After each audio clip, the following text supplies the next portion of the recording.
ពួកឯងថាតែមើលតាមមែនទេ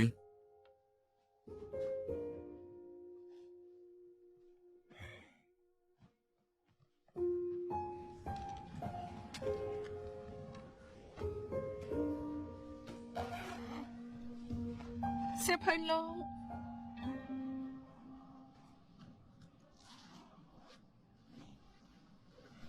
ទុកឲ្យល្អផង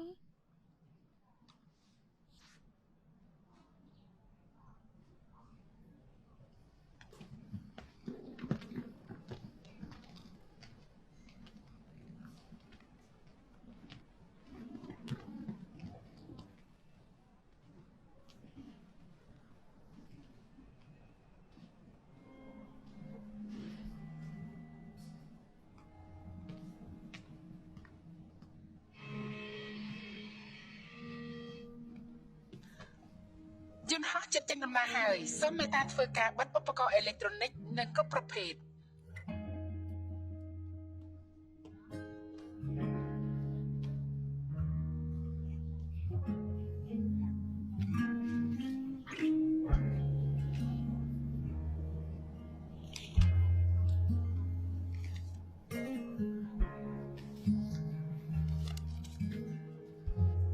អាឈួនសុំទោសដែលធ្វើឲ្យលោកនិងមិត្តរបស់លោកជួបរឿងអយុត្តិធម៌យ៉ាងនេះនៅក្នុងកាប់នេះមានលុយ100,000សង្ឃឹមថាលោកនឹងទទួលយកលុយនេះព្រោះនេះជាចំណុចរបស់លោក